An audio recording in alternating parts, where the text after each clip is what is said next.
I'm Jack Gill, or at Jack LFC Gill as I'm known on Twitter. This is my first video for Anfield Agenda, and I hope there's many more on the way. So today I'm talking about what we've all been looking for, our first game of the season at home at Anfield against West Ham. West Ham have had a brilliant transfer window. They've addressed all the problems they've had last season. Obviously, they had quite a lot of problems last season. Their fans boycotted a few times over their owners. I remember the scenes against Burnley at the London Stadium. Crazy scenes when there were not one but two pitch invasions. Really disrupted the game, that. But their board has done everything their fans asked. They've brought in a top class manager in Manuel Pellegrini, formerly of Man City, of course, won the league with Manchester City. They've brought in several good players. They've smashed their club transfer record fee on Felipe Anderson. They've brought in Jack Wilshere. They got him free, which I think is a brilliant deal. The question is, they've made 9 or 10 signings. Will they all settle in on time? Personally, I think we are playing West Ham at the best possible time, because I think, you know, with the amount of signings they've made, they won't all be ready for the start of the season. And we're playing them at the best possible time. But then again, they might think the same about us. You know, we're really tipped to win the title this year. The likes of Fabinho and Kaiser, it's going to take them time to settle in. I mean, Fabinho's received quite a lot of criticism this pre-season, which I think is an absolute joke. He's had a solid pre-season. I think the only thing I can put it down to is that fans aren't used to having a proper number 6. We've had Henderson in for a while, who is more of a number 8. So, you know, for them to see us finally get that number 6, I think they don't understand really. But, you know, we'll look to see how Fabinho gets on this season. But yeah, you know, I think we're playing West Ham at the best possible time. They're not going to be ready, and I'm really looking forward to it. So my predicted first 11 against West Ham, I'm going to go with Alisson Becker in goal. Obviously, he's our new number 1. Smashed the world record FIFA goalkeeper at the time. Obviously, that's been broken by Chelsea and Kepa now.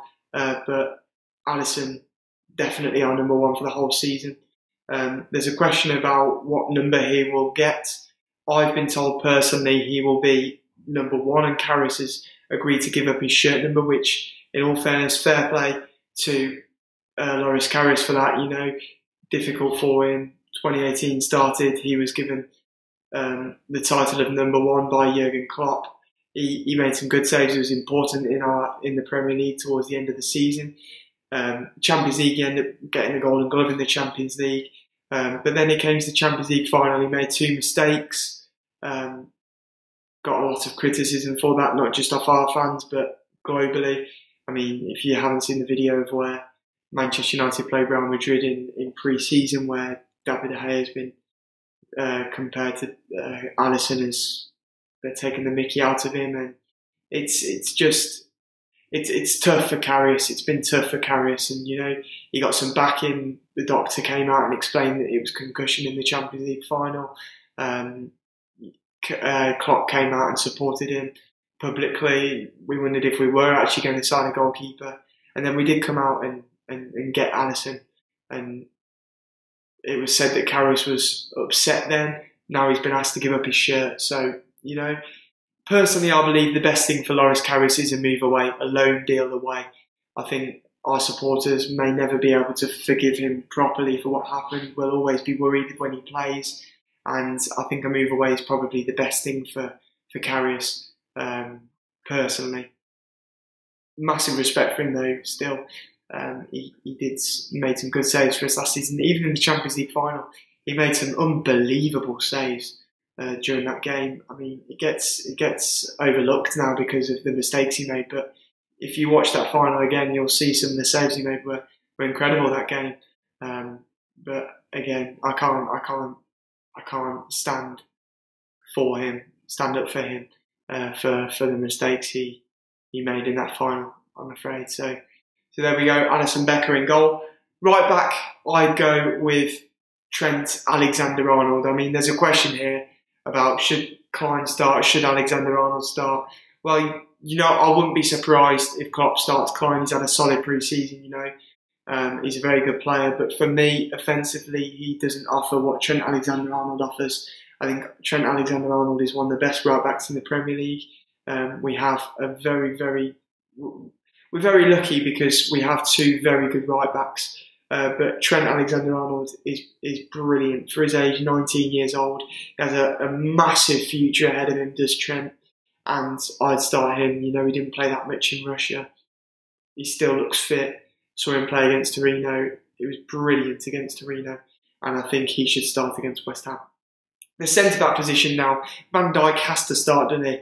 So who would be the first centre-back on my mind to start against West Ham? Who will his partner be? Well, Lovren only came back to training on Monday. Joel Matip is injured. Ragnar Klavan, I think he's injured as well. Well, you look to the next few. Gomez missed Torino because he picked up a knock. Now, apparently he'll be fit for West Ham, but you can't be sure at this point. Fabinho played at centre-back in the second half for some time against Torino. Could he fill the void and play centre-back? It's unlikely, but it could happen. Phillips has been praised constantly by Klopp during pre-season, and fair play, he's had an absolutely wonderful pre-season, has Phillips. I've been impressed with him. I know a lot of other Reds that have been impressed with him. But personally, I believe Joe Gomez will be fit and ready to start against West Ham. I think it'll be the partnership that Reds have asked for a long time. I think it'll be Virgil van Dijk and Joe Gomez at the two centre-backs for the game against West Ham at the weekend. Then left-back, you've got to go Andrew Robertson, haven't you? He had a wonderful season last year, a truly brilliant season, and I expect him to carry it on this year. He's one of our most important players, hands down. He's one of them irreplaceable players, Left-backs are hard to come by in modern day, and Andrew Robertson is top class. If he can continue the form he was in last year, he has to be considered one of the best left-backs in the world. And that's not me exaggerating, that is me being realistic. If he can hit the same numbers he was hitting last season, he will be deemed one of the best left-backs in world football. And you know what? I have every confidence that Andrew Robertson can do that. Number 6 position, Fabinho for me. There was news today breaking on deadline day that he's picked up a knock in training and he's now a doubt. For me, if he is fit, he has to be the one that starts. If he is injured, I go for Wijnaldum personally, because obviously Henderson only came to training on Monday. I do not believe that he will be ready at all. He had a massive part to play in England's wonderful World Cup campaign, didn't he? So I don't think he'll be fully fit, and I think it'll be a massive risk to play Jordan Henderson. We know he's had injury problems as well in the past.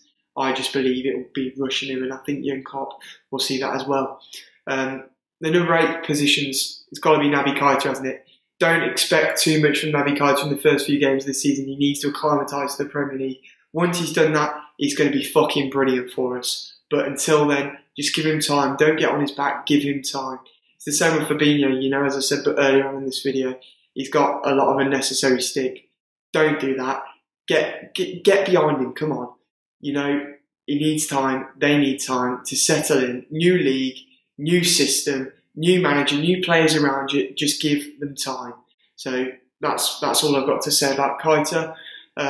Shaqiri, then, I think he's been absolutely boss during pre-season. People came in, 13 million price tag. They were like, you know what, for a backup winger, that's great. He's going to get game time here, there, and everywhere. He's going to be rotation, this, that, and the other. Looking at him pre-season, he's going to be part of Klopp's plans. He's going to be a very important player for us, And I think Shaqiri can play anywhere. He can play on the wing. Klopp's tried him in the number 9 position, play in the number 10. He can play in the 8. And I'd like to see him play. I'd like to see him start against West Ham because he's had a brilliant pre-season. I mean, that pass for Daniel Sturridge's goal against Torino was incredible. I mean, I don't give a fuck what that fat bastard Charlie Adam has to say. Shaqiri will be vital for us this season. And for £13 million, wow, it's going to be one of the best signings of the season, Xherdan Shaqiri. He might not play all the time. He might end up being an impact player here that every now and again, as we said, but when he starts, which I think he does deserve a start against West Ham, he will be brilliant. I can tell you that. It will just be consistency that's the problem with Xherdan Shaqiri. That's my fear anyway. Front three, you have to go Mo, Bobby, and Sadio. Yeah, I'm looking forward to watching these three this season. They will hit the numbers that they hit last year. They're going to be brilliant to watch. You know, they have a lot to answer for. You know, a lot of people saying last season, oh, they're just system players, this, that, and all that bollocks. But no, they're going to prove everyone wrong this season. They're going to have a tremendous season yet again. They're going to, you know what, I'm really looking forward to this season. As a Liverpool fan, I think we can just sit back, look forward to it, and support our club this year. You know, we've made some brilliant signings. We've kept Sadio, Mo, and of course Bobby. And you know, not only have we done that, but I think three of our most important signings, as you were this season, is nailing Mo on a new contract, nailing Firmino on a new contract, and at the minute we're in talks with a new contract for Mane, aren't we? And that's just as important as three new signings, because they are world-class players who need to stay at Liverpool Football Club going forwards. You know, we had the problem in the Brendan Rodgers, and even with Philippe Coutinho, where Suarez, Coutinho, they went where we've started to get world-class football out of them, and we start to build a team around them, and then they end up fucking off, and it's like, come on, it happens over and over again, and we've seen it with other clubs in the past, and it seems to be a sort of trend with Liverpool Football Club. But under Jurgen Klopp, we've got players who want to play for Liverpool Football Club, want to play for Jurgen Klopp. You know, last season we had an incredible atmosphere at Anfield, and I know it will be the same again this season. I know it will be. So that's my XI for West Ham. What score do I think it will be? Personally, I am saying 3-1 to Liverpool. You know, I can't rule out West Ham scoring.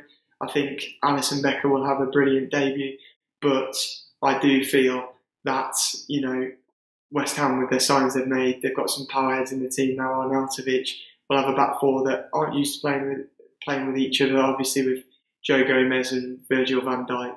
But I do think we will blow them away, and we will win 3-1. I'm tipping all three of our front three to bag a goal. I think Shaqiri, though, will be man of the match this game. I think he'll get 2 assists. But yeah, I'm really looking forward to this Sunday's game. I hope you are too. And I'll see you after the game. Thank you very much. I'm Jack Gill, and this is Anfield Agenda.